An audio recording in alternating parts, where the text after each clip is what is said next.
Mr. Beast finally responded. Lies exposed. From career-ending allegations of hiring a registered vendor, hosting illegal lotteries, and faking his videos, it's safe to say that Mr. Beast is currently one of the most hated creators on the platform, and his lack of response or accountability. Yeah, you think Mr. Beast is the most hated in the platform?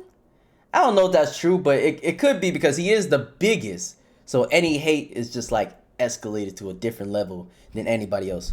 But I wouldn't say he's the most hated YouTuber though.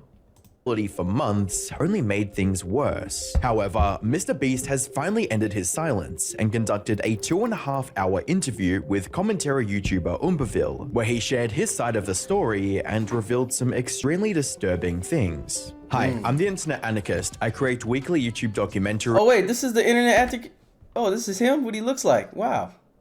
I don't think I've ever seen his face before. Really disturbing things. Hi, I'm the Internet Anarchist. I create weekly YouTube documentaries, and today we'll be diving into Mr. Beast's controversial response to the many allegations that have been undermining his reputation and legacy. You know him? Disclaimer, this video will be entirely focused on his response specifically, as I have another video in the works looking deeper into the allegations and uncovering or debunking them with real evidence. The Delaware controversy remains one of the most damning allegations leveled against Mr. Beast, marking the point where even some of his defenders began to question his actions. The accusation known as Delaware's convicted felon Jimmy knew about Jefferson's criminal past, so hired him as studio manager, featuring videos. Add to that, he protected Chris Tyson, known years, even enabling this appropriate. Stemmed from Mr. Beast hiring a registered offender and allegedly giving him the name Delaware as an inside joke tied to his criminal background. In his response, Mr. Beast refuted these claims, stating that the man's nickname was Delaware long before joining his team, and that it had no connection to his criminal record. The big one that, I mean, videos with tens of millions of views collectively, you know, claiming I called a guy Delaware because he committed a crime in Delaware, like, you know, that is not true. His name was just Delaware. I didn't, you know, call him Delaware to make fun of him or anything. To support this, Mr. Beast provided evidence showing the man had already worked at Best Buy prior to his employment and was already using the name Delaware at that time. In fact, footage from one of Mr. Beast's older videos, titled "I gave $20,000 to random homeless people," shows the man wearing a Best Buy name tag with Delaware printed on it. Guys, I appreciate it. Y'all have a good one. I love what you guys are doing. Say anything to him? If anyone's never watched, you need to. It's awesome. Everything you do is for a great cause. Mr. Beast, I want my free shirt. While this clears up the nickname's origin, it does not excuse the hiring decision itself. Yeah, it doesn't excuse it, but that is evidence that Mr. Beast himself did not give him that nickname, so that's already debunked. But yeah, chat, I mean, that's just the internet though. They really will take any small tiny detail and make a conspiracy theory out of it. So I'm glad he's actually responding, because as much as people want to hate and stuff, like, you know, he did get like a big ass drop of a bomb on him, and because when you're big and you're a high status, chat, you know, you tend to get targeted a lot more than just normal people, obviously, and people want to see you on your downfall. So, not excusing anything if Mr. Beast is wrong of anything, but at the same time, this is why I want to hear his side, because when you're big and stuff, a lot of people will just make anything up just to bring you down. It is how it is. It sucks that that's how the world is, but you know, that's how people get clicks, how they get money, views, and all that. So yeah. Mr. Beast explained that at the time he was 19 years old, his channel had just surpassed 1 million subscribers, and he was operating more like a casual YouTube team than a professional business. He admitted that background checks were not conducted, which led to unknowingly hiring the criminal. What people are envisioning is completely different than what actually happened. Yes, I did hire him, but for the context around it, I hired him when I was 19, so I was a teenager, and this is kind of leans a little bit into what we were talking before. This is back when it was just... See, that's another thing, chat. It's like Mr. Beast right now, obviously he's a huge entity. He's a businessman, and you know what I'm saying, everything around him is conducted professionally, right? But like you said, in this case, bro, he's literally 19 years old. He's getting all this success and stuff from his videos, and sometimes that kind of like, you kind of get your judgment clouded. Like me, I'm only 20 something or 22 now, I think, whatever. And I'm not like fully mature. I don't know certain things that people older than me know. So, you know what I'm saying? I understand the sentiment from Mr. Beast. And yeah, like maybe he just didn't know about his history and stuff, and he just hired him, and he's been on his team for a while. And you know, you want to be loyal to the people that are with you from the start and stuff. But yeah, I mean, let's see what else he says. But a couple of my friends from high school, my mom. Analysis. My videos were getting bigger. I needed more help. Probably should have gone on some site and hired people who had production experience, but instead I walked into my local Best Buy and I just hired multiple people. Obviously, when I was a teenager, I didn't know what a background check was. And that's cool. That's respectable that Mr. Beast, you know, walked in a random place instead of trying to be all, you know, Hollywood and stuff. And obviously, you know, he could have, you know, been more professional. But like, bro, for him to go and hire somebody at Best Buy, like that could have been their dream job, something that changed their life completely and stuff. And yeah, man, that's respectable. Hired a couple people there that wanted to help me make videos. One of them was the person named Delaware. This defense, however, has been criticized for downplaying the severity of hiring someone with a criminal background, especially involving minors, given the channel's younger audience. To make matters worse, former team member Jake the Viking claimed on Twitter that Mr. Beast and his mother knew about Delaware's backgrounds before hiring him, a claim that Mr. Beast firmly denied in the interview. I did not know he was a registered vendor. There's a rumor that's gone around that said that he sat me and my mom down and told us. Obviously, I don't remember that happening. And when I read that tweet, the first thing I did was I called my mom and I was like, hey, did this happen? Because someone's claiming this happened. My mom said, I would have literally quit or honestly probably shut the business down before I ever let my teenage son hire a registered vendor knowingly, which... Following this, Mr. Beast... Yeah, see, that's the thing, chat. It's like, I'm not quick to just believe that Mr. Beast is out here just hiring registered, you know, offenders, like willingly and knowingly, like, you know what I'm saying? Like, I don't think that Mr. Beast is like that type of person, or that type of, you know, process is in his head like that. And like I said, you know, with the tweet and stuff, a lot of people on Twitter, especially people on Twitter, will literally make up any fucking story that gets traction. You know what I'm saying? That's why you guys cannot believe what the hell's on the internet stuff, because people would literally say anything. So obviously, you know, Mr. Beast is telling the truth, which, you know, you have to take his word because it's literally his business that he's conducting, right? So you have to take his word. And his mother, you know, as she said, she would have never let Jimmy run a business with people of that nature if they are aware of it, you know? So I'm taking that as his word, bro. Beast would take accountability for hiring him in the first place and express his regret for doing so. Yeah. I take accountability. Yes, if I could go back in time, I would tell teenage me, hey, you're supposed to do background checks. 19-year-old me, he stared at retention charts all day. He obsessed over YouTube videos. He didn't know anything about running a business. Like, while Mr. Beast cleared the air regarding the Delaware situation with clear evidence and accountability, the allegations didn't... I'm glad he took accountability though, chat. I'm glad he did that, because at the end of the day, you know what I'm saying, it is a brand risk, and just a risk to, you know, anybody in the workplace when you have people of that background. So I'm glad he took accountability, but I'm also not gonna, you know, act like, oh damn, 19-year-old Mr. Beast hired this guy and he didn't background check him. Why would he not do that? Oh my God, he's such a bad person. Like, I'm not gonna be like, you know what I'm saying? Like, he took accountability, is you know, maybe he should have done a background check, but, you know, literally everybody in the world makes mistakes at a lot of points in their lives. And that just happened to be Mr. Beast, one of them, you know what I'm saying?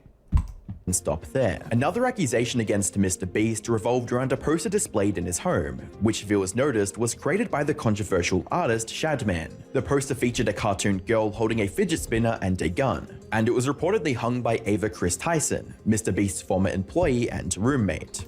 Now this dude, chat, I will say, I am very sussed out about this dude. Because I don't know. I feel like you can kind of tell when some people are just not all the way mentally there. You know what I'm saying? And it's not because of his change or nothing. I don't have nothing against, you know, transgenderism, you know what I'm saying? Any type of gender thing. That's not my thing. But I don't know. With the evidence and stuff that was presented with this guy and stuff, I don't know. This is something I'm ready to hear from Mr. Beast, what he's got to say. Asked about the situation during his interview with Oompaville, Mr. Beast explained that he had no knowledge of Shadman or his reputation when the poster was put up.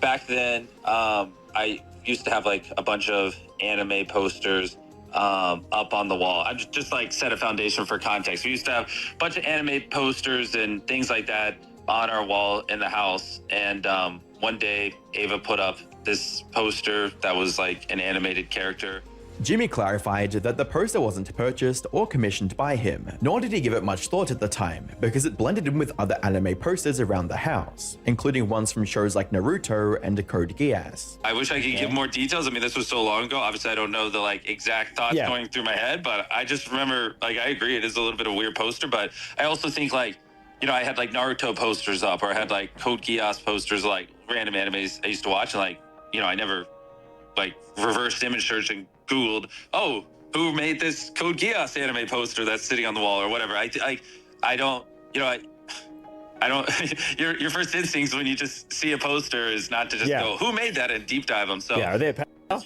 Yeah. Yeah, exactly. Yeah. So, but yeah, I agree. It's her buying it is very weird, and I obviously. Mr. Beast also acknowledged, in hindsight, that. So what? Wait, I'm confused on the picture thing. So they're saying, from what I just heard right now, are they saying that the picture was made by somebody that's a P word? Is that what they're saying, chat? The poster was an odd choice, especially given what he now knows about Shadman's work and reputation. Yeah, that's fair, because I also, after all this stuff, I didn't know who Shadman was. I've heard of him a little bit on Twitter and shit, but I didn't know. Total ignorance there, so. What makes the statement of not knowing who Shadman is questionable is the fact that Mr. Beast had engaged with him on Twitter. However,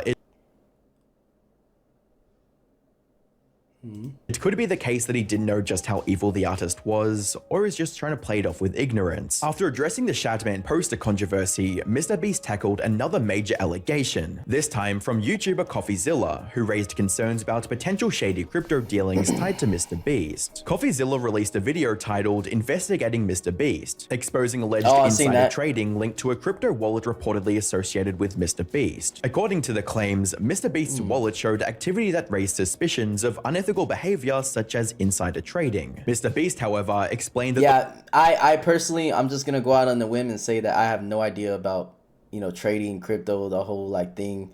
So I'm completely uneducated on this. On how you're scamming your audience or not scamming them. So yeah, I don't know. The wallet wasn't managed by him, but by a professional crypto fund he entrusted to handle all transactions. He clarified that I do want to start getting into crypto and stuff, chat, and the coins and stuff, because that seems like it's gonna be the future, or at least part of it. And yeah, I gotta educate myself on that. His decision to have it managed by someone else was intentional. With his schedule packed and limited knowledge of cryptocurrency, he didn't want to risk making mistakes or unintentionally breaking the law. The gist of this report was Jimmy is too stupid to make this kind of money, therefore it must be insider trading. This is his wallet, clearly there was insider trading because he never would have been able to make this kind of money. When in reality, which is what I told Coffee in that statement we gave him, it was managed by a fund. So I wasn't the one managing the wallet. I've never had access to that wallet. I've never done the buying and selling on that wallet. There's an actual professional who's written books on crypto and lived and breathes crypto every second of the day managing it. So most of the allegations there are just answered by I am too stupid to do that. That's why a fund was managing it. You know what I mean? Jimmy also pointed to the sheer volume of transactions associated with the wallet, thousands in total, as proof that he couldn't have been manually handling it. He noted that many of the trades occurred when he was clearly unavailable, like during video shoots or plane rides. That kind of time. I'm sure you could probably even look at it and see days where I was maybe in solitary confinement or doing a video where I didn't even have access to a computer and there's trading. True. So for the conspiracy theorists that think I'm lying and using the fund as a cover up, there's gotta be some way where you could just figure that out, or I was on a plane ride or something. While Mr. Beast didn't specify the name of the fund or exact instances of his unavailability during trades, his explanation does provide insight into how the allegations may have been a misunderstanding. That being said, Mr. Beast contradicted this stance when he was previously on a podcast with Logan Paul, where he shared the story of getting a phone call from Gary Vee about a particular NFT he should buy, which he even mentioned buying publicly on Twitter. This would also be explained by Mr. Beast. Like I said on that podcast, called me and a bunch of other people, said CryptoPunks were the next big thing.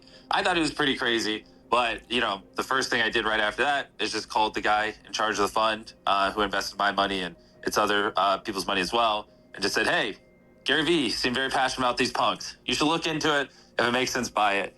And so, he did the research, picked what punks to buy, bought them. I don't even truthfully know how to buy punks. I've never bought one, like me personally. Okay. Like I've said, I don't have access to that wallet. So, I mean, in other transparency, like that's kind of high level how it went. Stupid? But, you know, if he was like, oh, this is a shit investment, then he wouldn't have bought them. So he, you know, he was the one who was doing the buying and selling and managing things. Okay. But you did make some decisions to buy or sell in the Wu-Tang Fund. Well, I mean, yeah. Another claim against Mr. Beast involves the usage of CGI in his videos, sparking accusations let's see what that it his says about content is this. faked, staged, and misleading. Chat, you guys think there's CGI in Mr. Beast video? I'm actually curious to see what he says about this. Critics pointed to certain scenes, including a claim that a hospital was digitally edited into a video to give the illusion that Mr. Beast built it himself. When addressing these allegations, Mr. Beast admitted that CGI is used in a small percentage of his videos, but clarified that it's only used to enhance certain visual elements, not to deceive viewers. I mean, maybe like 0.1% of my shots. You know, like if we have like a background that like doesn't look too cool, like it's just like black, but it looks a little off, we'll just like darken it out in post. Like that's like majority of what we do, or sometimes we'll extend a set. But yeah. I was thinking like when we do, because bro, we pour millions of dollars into these videos. We build massive sets. Like we go through so much links to make these huge videos. And the last thing I want is people to be like questioning whether or not things are CGI. I mean, like the sets we build are fucking crazy, man. Like it's wild. Like you should. No, I do believe that, chat. I do believe that the sets that they build is real and stuff. But yeah, like obviously there's like, the thing is, it's obvious that there's some type of CGI in the videos, but do I believe like literally the whole entire, you know, set and everything is just CGI or like big parts of it? I don't know, because like you said, they spent a lot of money on sets and stuff. There's been like literal tours that were shown of Mr. Beast's like where they record and stuff and everything. I don't think that they're literally like faking literally everything, bro. I feel like it's really hard to do that.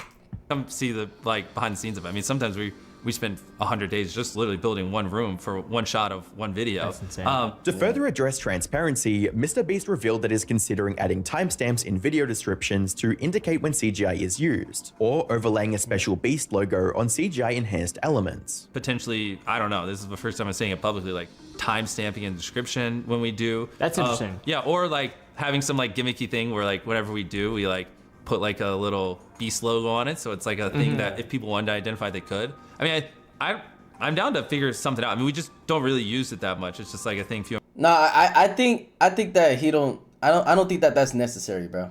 I don't think that it's necessary to like add a timestamp or be completely transparent, because it's like, if it's such a minuscule amount compared to how much work they put into the set, how much work they put into getting people. Now I've watched Mr. Beast videos, and like there's been literally real emotions, real things that go on and stuff, and the content itself is real enough to where an adult like me and an adult like adults everywhere and the younger audience can be entertained by it. So I don't see the problem with, you know what I'm saying, adding a little more vibrance, or you know like I don't know the right word, but like I don't see the problem with using a little CGI to make the video more enhanced. You know what I'm saying? As long as it's like not like, as long as you're not like CGI-ing like whole people and like what they're doing and stuff. You know what I'm saying? Like if he was like faking the challenges and like CGI-ing people when they do the physical challenges and stuff, then that's different. But you know, when it comes to just background and like visual aspects of the video, it's like, who the fuck cares? You know what I'm saying? Few and far between, but what I really don't want is people to not be able to trust my videos just because occasionally I want to make a wall blacker, or like I want to extend a set a little bit just to make it look cooler and like you feel in tune with it. Because what we do on its own is insane. You know what I mean? Like we don't need it. You know what I mean? One specific example fueling the CGI criticism was an accusation that Mr. Beast used CGI to make it seem like he builds a hospital in a Beast philanthropy video. Jimmy admitted that there was an editing error in the video's opening, where a hospital was digitally removed from the shot, meant to show the before state of the location. Honestly, truthful, dumb mistake. At the start of one of our Beast philanthropy videos, they were trying to show what this like building looked like in the past. And in the past, that hospital wasn't there, so they removed it in the editing. Which and this was just like a small part of this isn't even like the point of the video was that we built this hospital or whatever. There was just a shot at the beginning, But some people saw that and like thought we did build it, which is not the intention. And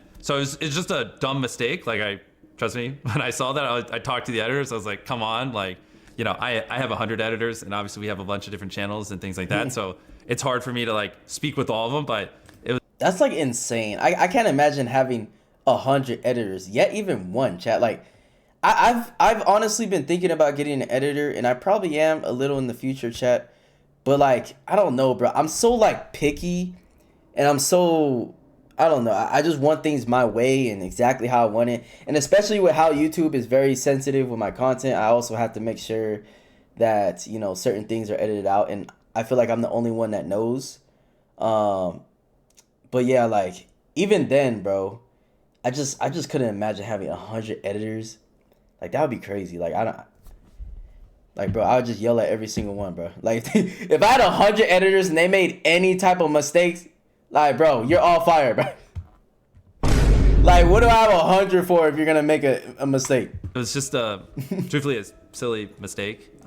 We never said we built that hospital or anything, but I could see how some people might perceive that we were trying to like give off that we were. While Mr. Beast took accountability for this error, he also addressed the structure and mission of the Beast Philanthropy channel and the negative effect it had. My YouTube channel, how do I say this where it's like I'm not trying, like, is literally owned by a 501c3. Like, it's a YouTube channel that is a nonprofit, which is crazy. Like, as far as I know, that's the only one. And Beast Philanthropy does so much good. And like that, you know what's the only reason people, this is what's funny, because like to the people like trying to call me evil and say we fake philanthropy, the only reason anyone even knows any of this is because we actually did a behind the scenes video on that video.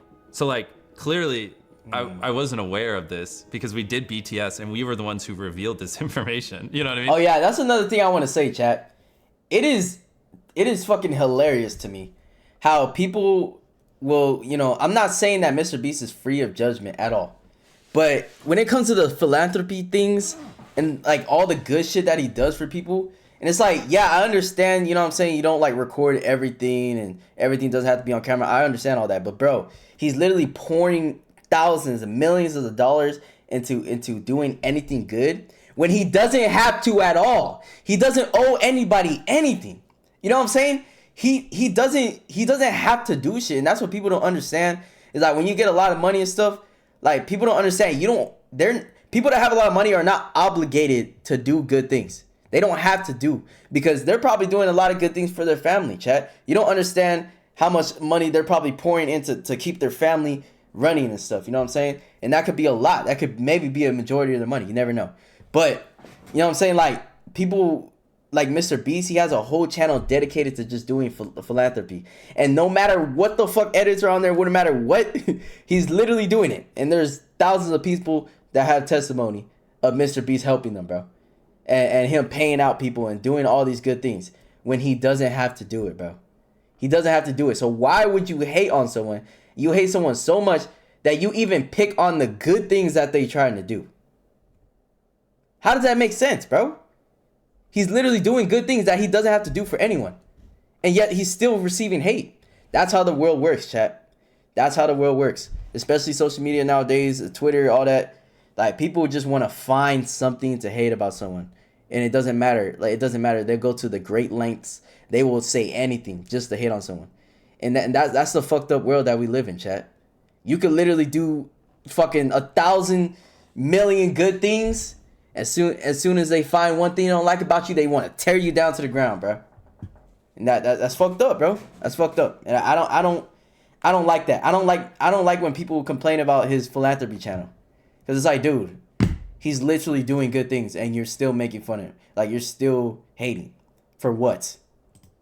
So, like, if we were trying to hide things, like, we wouldn't have done BTS on that video. That's how people got this information. So it's just like a little mistake, but it's sad. And he's even being transparent on how he makes the videos by providing behind the scene videos and all that. It's like, dude, come on. Because now people are using that to point at our Beast Philanthropy channel, which does a lot. I mean, it will just scroll through the videos. I mean, whether we're building schools in Africa or, I mean, and giving electricity to remote villages, or we're giving clothes to people who don't have it, or we're feeding people. I mean, it does a lot of really good projects. Now, truthfully, that channel is struggling to get brand deals because of all the slander on it, because everyone, you know, has convinced. That's so fucked up, chat.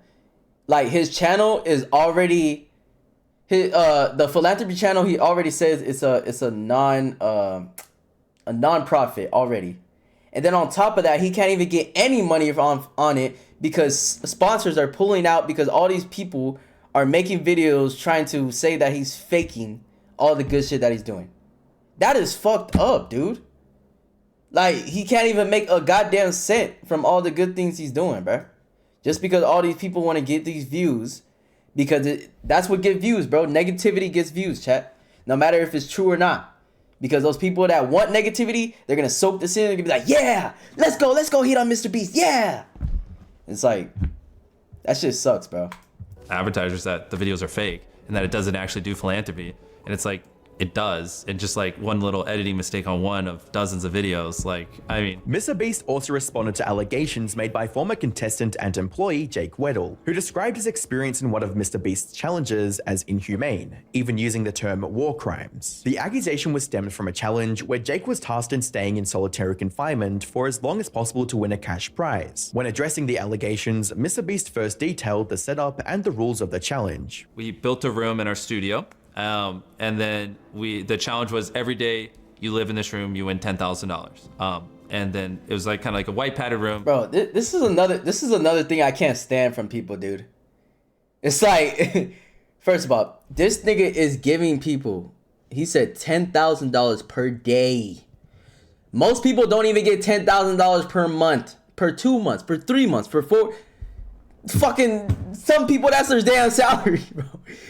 $10,000 to stay in a room. And yes, it's hard. And yes, it's quote unquote inhumane. But bro, it's a challenge, my nigga. Mr. Beast is not forcing you. He's not choking you and being like, yeah, go sit in this room, nigga. Yeah. No, it's a challenge. You are doing it for $10,000 a day. If you don't want to do it, then step out. But it's like, the people that, don't want to do it or they feel crappy and stuff, it's like, dude, you literally took a challenge, bro. Like, what do you expect it to be easy? You expect it to be easy to do $10,000 per day? What the fuck? But you have to pay him taxes. It don't matter though. There's like a pool table, a bed in there. Still. Bunch of other items, blah, blah. Mr. Beast emphasized that each contestant experiences challenges differently, citing his 100-day isolation video as an example. In that challenge, participants were offered the option to turn the lights off at night in exchange for a portion of their winnings. However, the contestants declined, saying it wasn't an issue for them. 100% how something's going to affect someone, right? So similar to the Weddle video, I just want to lay the foundation before we go in specifically to that. Similar to that, we also did a video where we put did you see the video where we put two people in a room, Bailey and Susie, 100 days trapped together? Yeah, I remember this. We watched this on stream chat. So one thing that Weddle struggled with was the lights being on, and he mentioned that in the video. But Bailey and Susie, on day 20 of 100 days trapped together, I offered to turn the lights off for part of their prize pool. And they said no. And like the lights wasn't, I mean, I'm sure it was difficult, but wait, don't tell me people complain about that video, bro. It wasn't like that big of a difficulty for them. Nah. And so it's like something for them that's not that big of a difficulty. For other people can be, challenging and hard. And like what I'm trying to say is you never know how someone's gonna react to something, right? It's impossible to fully predict. And so that's one of these variables of these challenges, which is why we give people the ability to quit, or to leave at any point. And so you see, chat? You see? He gives the ability to quit or leave at any time. You are not being held captive. This is not slavery, my nigga. This is a Mr. Beast challenge. in his video, he went 11 days, won $110,000. Right? I believe it was 11 days. Yes.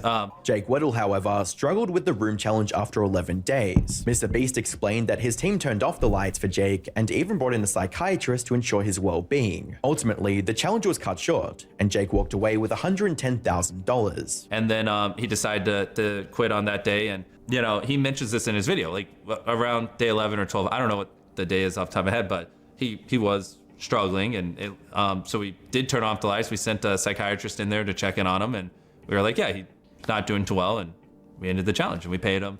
Didn't go long enough where we got a video, so we didn't end up uploading it. But I think the big thing is just that's why we allow people to to leave these challenges. Despite the money won, the footage of the challenge was never uploaded because the event didn't even last long enough to make a compelling video. Mr. Beast later reached out to Jake after he appeared. It didn't get him a video, and yet he still paid the person out On Dogpack's video discussing his experience, offering to help in any way he could, ultimately giving Jake an additional $50,000. Mental stress with that video or anything, and is there any way I can help? And I ended up, you know, he seemed like he really needed some financial help, so I ended up sending him $50,000 completely off camera or anything. I mean, he talked about it publicly so people know, but yeah, I just wanted to make sure he was good. It's safe to say that the loudest voice speaking out about Mr. Beast was former employee Dawson French, better known as Dogpack404, who created 3 viral videos exposing and platforming ex-Mr. Beast employees such as Jake Weddle to speak out against Mr. Beast. Since publishing his videos, creators like Soggy Cereal have since spent months investigating and debunking large amounts of the allegations and claims made against Mr. Beast, resulting in Dogpack's credibility being questioned and his motives of posting the videos. I will say,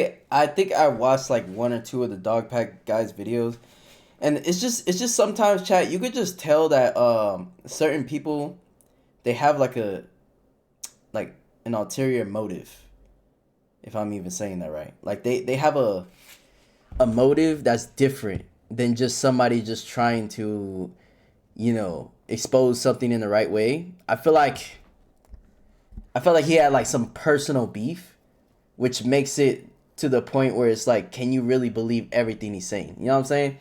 But it's like, it's different when you hear something from someone that has something like a direct correlation to somebody and somebody that's just neutral in the middle. Somebody that's neutral can like most likely gather the facts from both sides and stuff, and then, you know, the side that has beef and personal stuff can probably throw in their little flair and make up some stories about person because they don't like them. You guys get what I'm trying to be at?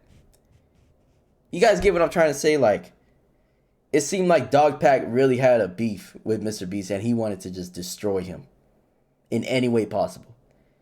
And when you have that type of voice and getting this type of views and money and stuff that he's probably getting from this, you know, it's like, damn, can I really 100% trust everything he's saying?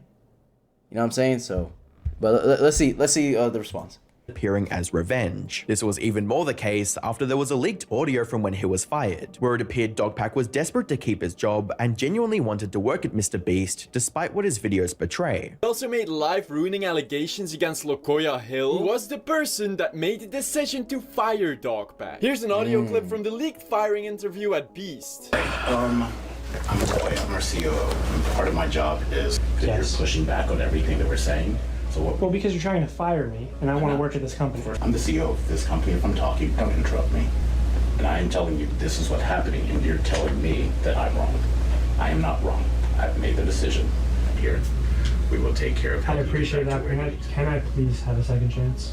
It's not. Just, if I'm getting paid, just let me come in and let me try to be coachable. If Hoodie changes his mind, can I? And I've been trying to get to this point of working on Mr. Beast for a long time. I think there are other people at the company. If I were to switch departments, that would be very happy to have me. I don't care about the salary. It's not what happened. One of the most interesting parts of the interview. Yeah, you see, so he definitely, if this is real, I'm not super sure if this is real. I mean, they're presenting it as evidence, but if it's real for sure, he has beef, bro. He has beef with the Mr. Beast company, and it makes complete sense why he would, you know, gather up his whole expose on this, because basically they were firing him. They didn't want to give him a chance. He was begging for his job, probably put him in a tough spot in life. I don't know, but he definitely has, you know, an ulterior motive to bring down Mr. Beast and his whole company. Was when Oombaville asked Mr. Beast if he was planning on taking legal action against Dogpack for the 3 videos he posted. You know, there's tons of examples of him intentionally manipulating things to not be true and posting it online. Tons and tons and tons of that. Soggy has basically an hour and 27-minute video, and an hour of it is just flat out proving manipulation and lies, and caused a lot of harm to my businesses. I mean, I've literally had people pull out millions of dollars and then tell me it was directly because of his video. Don't worry, I instantly was like, can you send that in writing? So, you know, if I win a case or anything, I can directly point damages. No reason why. And so see, that's crazy, Chad. Cause like stuff like this really does affect somebody's life, bro. Like people just see it as YouTube videos and whatever, but it's directly affecting Mr. Beast's company, and also, you know, probably affecting the pockets of the people that he feeds. You know what I'm saying? His family, his employees, like everything around them that he has to fund is getting affected because sponsors are pulling out, businesses are not working with him because of somebody that's most likely bending and manipulating the truth, as we're, you know, going to see. And that sucks, bro. It sucks like how much, you know, a video or someone like it sucks how negativity runs the world nowadays, bro. And it sucks like how fast the fire can start. You know what I'm saying? Like this guy, the dog pack guy was not even like a known YouTuber or nothing, and he was able to fucking just get crazy amount of views. Why? Because he was, you know, quote unquote exposing Mr. Beast, and that sucks, bro. I mean, it's just unfortunate. Like I don't want to be put in this situation, but probably gonna have to. According to Mr. Beast, these videos weren't just inaccurate, they were intentionally manipulative and designed to harm his reputation and businesses. You know, just causing harm to your business and like getting it to the point where you might have to potentially fire people because it's costing you so much revenue. It's like, it's not fair to the people in my companies. You know what I mean? It's just sad, you know. It's not a thing I take. That's a good quote, Papas. Telling the truth is crazy in a world full of lies. That is a great quote. That's a great quote. Joy in, but right. Yeah. Mr. Beast revealed that he has consulted with several law firms, all of whom have advised him that a lawsuit against Dogpack 404 would be an easy win. However, Mr. Beast remains conflicted about moving forwards, understanding the potential negative PR impact such a lawsuit could have on his channel. Every law firm I've talked to, they're like, this would be the easiest win they've ever seen in their life. I mean, it's like crazy. I had one tell me like you could chop up all the evidence into like sue 3 separate times and win all 3 cases because you'd have enough for each. Like, one person I was talking to, he's won like 67 out of his last 70 cases, and he's like, this would be literally the easiest case I've ever done. Like, it's because there's just so much blatant, you know, misinformation and lies spread. Like, crazy. Mr. Beast also explained that his main concern isn't about silencing criticism, but rather protecting his employees and companies. He believes that allowing false claims going unchecked could set a dangerous precedent and harm the people who rely on his business. Because like, I can't look at someone in the eyes and go, sorry, you're getting laid off because he decided to keep spreading misinformation about us. You know, go complain to Dogpack. I understand. It's like this is bigger than me. I have a lot of people, a lot of families, a lot of kids. That's what I said, Chad. Like he's saying right now, Mr. Beast is a huge entity in itself. He's a businessman. He is a business. This guy is the business, and he takes care of a lot of people, a lot of people's families and stuff, bro. So when things like happen like this, it doesn't affect him. That's what everybody wants him to go down, but they don't realize they are affecting hundreds and probably thousands of people's families by affecting his business. You know? That, you know, that's fucked up. Or under, especially when most of this shit is just blatant lies and manipulation of facts. You know, the people I employ that work for me, like, it's not just me. Jimmy also pointed to documented proof of the financial harm caused by Dogpack 404's claims, stating that his businesses have already lost millions of dollars as a result of the videos. During this part of the interview, Mr. Beast would also go off at Oompaville when he stated he believed Dogpack had good intentions with his initial video, saying that he got completely manipulated. You know, in the very beginning, I thought Soggy had good intentions. Or Dog. Dogpack. Yeah. Doggy. Yeah. Soggy does have good intentions, in my opinion. In the very beginning, and now things obviously are. He's turned this into sort of his thing. Good intentions, even though even the very first video literally was what 90% lies. It seemed. You got manipulated. Yeah, but of course. That doesn't make it good intentions. yeah. I'm just saying it seemed, and a lot of people also believe that. Was it good intentions when he photoshopped a fake live stream and falsely accused me of not saying something I did say and falsely accused something? It was a good intentions when he put a king size Feastables bar beside a regular size Hershey's bar and didn't disclose that and then lied about us having more sugar than them. Was it? I mean, I could sit here and do this for the next 30 minutes. Damn. Oh, Mr. Beast is not playing around, bro. But I like this. I like that he is fighting back against this shit, bro. Because a lot of people love spreading lies and shit, and it's all for clicks and views. And Mr. B saying, fuck all that. Like, there's no good intentions here. Like, I don't give a fuck what none of you guys saying, bro. He is literally lying on my name, lying on my company's name, and we're tired of this shit. I think that's just a misconception that everyone has. Is like there's never good intentions. Yeah, of course. But I watched that video and I was like, this is just lies, and everyone's like, oh my god. I was like, what? That being, I think writing off Dogpack's entire video is unreasonable, as he did have several valid criticisms of Mr. Beast, such as his encouragement of gambling with his slot machine Feastables giveaway, as well as the first illegal lottery he held years prior. Mr. Beast also addressed the growing concerns about Lunchly, his food brand, following accusations of moldy products and rumors of a recall. The controversy around Lunchly began when several individuals... You know what's so crazy to me, chat? You know, it's kind of wild to me how, you know, obviously Mr. Beast is a huge influence, especially on the younger audiences and stuff. But at the same time, why the fuck are we not going at just regular food companies for making all this horrible stuff with loaded of sugar, processed, and all this bullshit that people don't need, that kids always get from the store? Like, you know what I'm saying? Why is Mr. Beast getting more hate than these companies that are doing worse things, bro?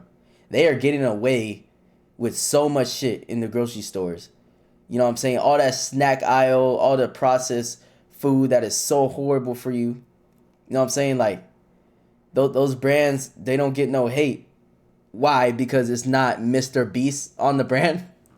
You know what I'm saying? Like, it's just, like, Mr. Beast is open to criticism. Of course, I'm not saying you can't criticize Mr. Beast, but it's just very funny to me how people pick and choose what they want to be mad at, especially depending on if it's a creator they don't like and stuff.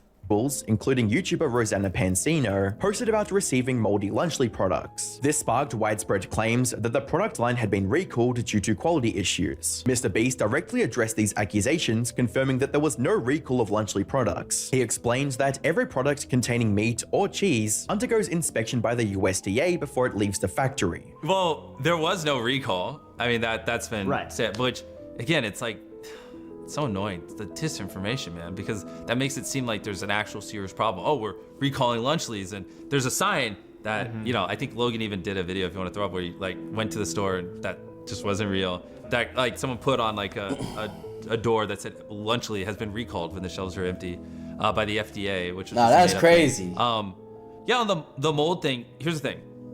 We every single Lunchly with cheese, meat is USDA inspected. There is no mold when it leaves our factory. Like, we have the highest QC standards imaginable. Like, what do we have? Why would we ship that out? Like, that doesn't even make sense. Mr. Beast also pointed out that mold is not unique to Lunchly, as it's a common issue across the prepackaged food industry. He cited thousands of similar reports involving other brands, including Lunchly's competitors. It's just, the thing is, here's a context a lot of people leave out. Look at, I don't want to name specific brands but take a specific brand that comes into your mind when you think of something like Lunchly, something that's very similar, specific brand, I don't know, other brands, competitors, and Google their name and put the word mold behind it. You'll see thousands upon thousands of examples. And that, I think, is a key context a lot of people leave out in this, because they're acting like this is just a thing with us. Once it leaves your factory, you know, a truck that's delivering it could technically take a sharp turn and a box fall and puncture the seal. Or honestly, even something as dumb as like, when it's put on the shelves at the store, like, I can't stop someone from walking to Walmart and grabbing a Lunchly, going to the potato chip aisle, putting it there, and then like a day later an employee going, that doesn't belong there, and put it back. And like, I mean, obviously they shouldn't do that, they should throw it away, of course. But like, so there's no mold when it leaves their factories, because that's just stupid. Why would we ever let that happen? But after that point, you know, there are variables that we just can't control, and that's why every single product in that section, Google today, put mold behind it. He also stressed that while these occurrences are rare, they take each report seriously and are constantly working to improve. But we're talking like, I mean, it's moving over 1 million units a week right now, and I'm seeing like maybe a couple examples here and there. So it's like, it's really, they would have you convinced this is like, it probably comes with mold. Yeah, exactly. When you're talking about very rare, and it's like, I bet you if you trace most of those cases, it'd be things like, oh, someone just like, I mean, it could even be like someone's refrigerator cut out, or they like, when they put it in their car, they like threw it in their car, and then like, you know what I mean? Like, they're just, I can't. Yeah, that's so true. It's like, a lot of people are complaining and stuff, but it's like, dude, if you literally put your food in a situation where it's not supposed to be, then obviously it's gonna be bad. Like that's like complaining about, you know, what you put a chicken breast, you know what I'm saying, a raw chicken breast in your car, and you just left it in there for like a whole day. You take it out your car the next day, you're like, oh my god, it smells. It's disgusting. It has a whole bunch of like dust on it. Like, bro, you left it in your car, you dumbass. Can't control these things, you know what I mean? Mr. Beast would also address the lawsuits and rumors I watch surrounding you his on YouTube. upcoming Thank Amazon you. Prime series, Beast Games. The yet-to-be-released game show Beast Games has already sparked backlash, with accusations ranging from unsafe working conditions to unfair labor practices. 5 anonymous contestants involved in the production filed a lawsuit claiming unsafe conditions on set. Additionally, online rumors alleged, quote, dozens of broken bones and non-union labor used to cut costs. When addressing these claims, I do want to hear about explained this. that he is unable to comment on the lawsuit itself due to ongoing litigation, but firmly denied specific allegations. Jimmy also refuted the claim that, quote, dozens of broken bones occurred, stating that his team contacted every contestant involved and found no evidence to support the accusation. So I learned a lot of little things like that, but I think in general, a lot of it's just been blown out of proportion. Like people have claimed like we didn't use unions because I didn't want to pay people fair money, when that was just a flat out lie. We did use unions, and like that there are dozens of broken bones. And which is like crazy to think that I'd be like, oh, 10 people broke their bones, let's keep filming, you know what I mean? Like that doesn't even make sense. After like that claim came out, like we literally called 1,950 contestants of the 2,000. We couldn't get a hold of all 2,000. I couldn't find a single broken bone. Yeah, online it's being claimed there's dozens. I mean, there's so much or even disinformation like that being spread. Mr. Beast also explained that the scale of the Beast Games created unprecedented logistical challenges. With 2,000 contestants, the largest number ever for a game show, unexpected issues arose during filming. One major disruption occurred when the CrowdStrike incident caused airports across the country to shut down, leaving contestants and production scrambling to manage travel and accommodation. Another issue involved a contestant who experienced discomfort due to an allergy to the provided feminine hygiene products. Mr. Beast took accountability and expressed regret about the situation, explaining that the individual she told did not alert the appropriate staff about her allergy. When we were filming, we had obviously tons of feminine care products and stuff like that, but there was one woman who was allergic to the feminine care products, and we didn't have allergen-free ones, like tampons and pads. And she told someone, I don't know who she told, I haven't been able to find it, but I mean, I believe that she did, that she was allergic, and they didn't obviously do the logical thing, which is tell us or just drive to the local Walmart and buy some and give it to her. And so she wasn't able to get, you know, feminine care products in a reasonable amount of time, which is unacceptable. There was also another issue regarding the $2,000 payments given to eliminated contestants, which critics suggested was hush money to discourage participants from speaking out. Mr. Beast denied this, explaining that the payments were intended as a thank you gesture for their participation and not linked to any paperwork. We gave everyone who showed up. You could literally show up and then a second later leave and receive $2,000, which with 2,000 contestants, that's $4 million. Yeah. And we told everyone they were gonna get $0. This is something like, you know, this is the damned if you do, damned if you don't. So we told everyone, no guaranteed money if you show up. I'm glad you asked this. No guaranteed money if you show up. Like you could walk away with $0. But then I wanted to surprise everyone. Gave them each $2,000, $4 million, which it's a lot of money. I could have gone and just bought a mansion instead of doing that. But what's even crazier is then people tried to, not like the contestants, but the internet and, you know, their theories, tried to frame that as hush money. Like I gave them all $2,000 to like make them happy because we didn't tell them beforehand, like to surprise them as they got eliminated. And then people are like, you just did that because of hush money. And I'm like, what does that even mean? While Mr. Beast described the allegations regarding the Beast Games as exaggerated. See, chat, it's another example of Mr. Beast didn't have to do anything. He didn't have to give them no $2,000, but he decided to. Did he have to though? Hell no. But you see how people will make a positive thing that someone does for somebody and make it a negative somehow. Somehow. That's the internet for you, bro. He also acknowledged that improvements could have been made and took a level of accountability that everyone was waiting for. Towards the end of the interview, Oompiffle would ask Mr. Beast how he feels and how he could have responded to the allegations more appropriately. You already know what I'm about to say. We've hit it a couple of times. I wish right after we dropped the results of that investigation, I could talk a couple weeks ago. I wish I just instantly did this. Sorry, I have a little bit of a cold. the thing is, I've just never been in a controversy like this before, so. The way Mr. Beast handled the allegations and his response in general made the whole situation a lot worse for him. He would even be called out on Twitter by Soggy Cereal, a creator who made a video targeting Dogpack and exposing his lies. Soggy was upset that Mr. Beast DM'd his video to a variety of creators, myself included, and Jimmy seemingly admits that it wasn't the greatest thing to do.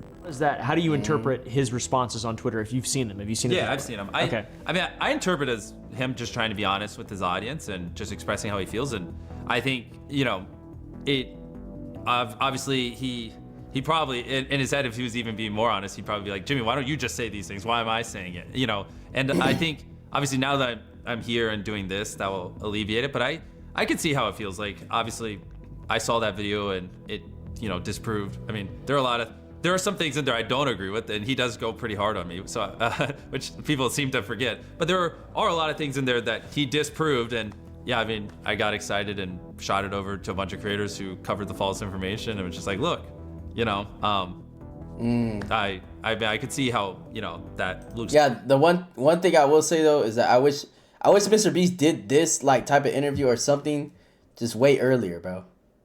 Cause like, I don't know, I feel like he let too much time go by, like especially if it's true with the whole disinformation.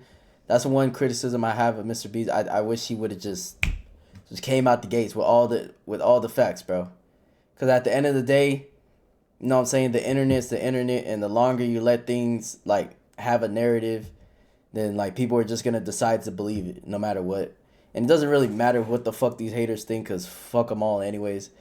But you know, when it comes to your brand and your company and your likeness, you know, that's something that has to be handled, you know, immediately, in my opinion. It's like I'm hiding behind it. Luckily, I'm here talking to you, so Yeah. I don't think that will be a problem anymore. But obviously, you know, he's not, when he tweeted that, he, you know, doesn't know we were doing this, doesn't know this is coming out. I mean, he might now. I don't, you know, you talk to him, but yeah. So like, I don't blame him. You know what I mean? It's a reasonable thing. Like, I think if I were to read a little between lines, he's just saying like, I don't want to be a shield. Jimmy, say something. You know what I mean? Like, actually go address things. From the Delaware controversy to the allegations of CGI, insider trading, and unsafe work conditions, Mr. Beast's interview with Oompaville wasn't perfect, but it did mention a lot of the main issues he was being criticized for. While he clarified many points and disproved several allegations, some major topics were notably absent from the conversation. One example is a CSAM claims where Dogpack alleged that inappropriate material was shared in Mr. Beast's work group chats. These claims were debunked when the so-called CSAM image was revealed to be a legitimate magazine cover featuring Ivanka Trump at the age of 18, but Mr. Beast himself did not directly discuss this during the interview. Similar to this, the Lakoya Hill situation, where a HR investigation resulted in his temporary reassignment before returning to the team, and the allegations involving James Warren were also unmentioned. While most of these claims have been discredited, leaving them out of the discussion entirely creates a gap in his transparency. At the heart of the issue,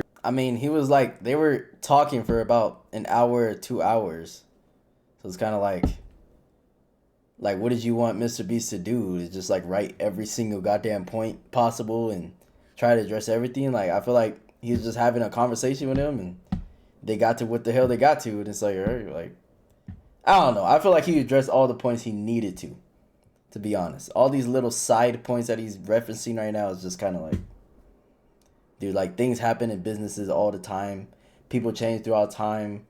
You have to deal with things within a business. Like, everybody deals with trials and tribulations. So it's like, I don't know, it's weird.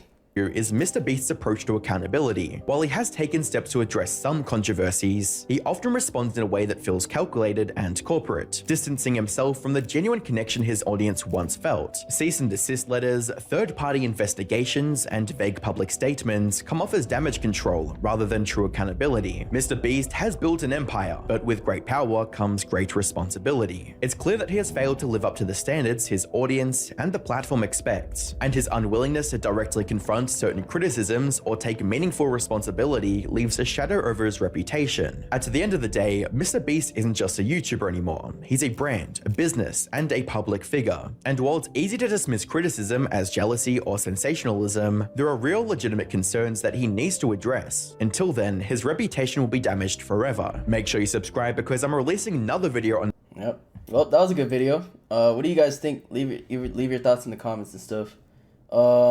my overall thought is just haters are gonna be haters, bro. I feel like there's flaws in all parts of all arguments, whether it's from Mr. Beast's side, from the dog pack guy, from everybody that's been criticizing Mr. Beast. Like, it's a lot of variables, but for the most part, I don't know. I'm just tired of the internet trying to act like, you know, creators and people are supposed to be perfect in life, and every single fucking decision that they make in life has to be perfect and up to standards that they think. When I know for damn sure, literally 100% of the people that be criticizing other people, criticizing creators and stuff, their life is shitty. They've done the most shitty things ever, and they do not hold themselves to the same standard that they want to hold everybody else to. And as a creator myself, and somebody that gets criticized myself, I strongly feel that. And yeah, that part just pisses me off. But yeah, overall, you know, what's the best for Mr. Beast? And yeah, see you guys in the next video.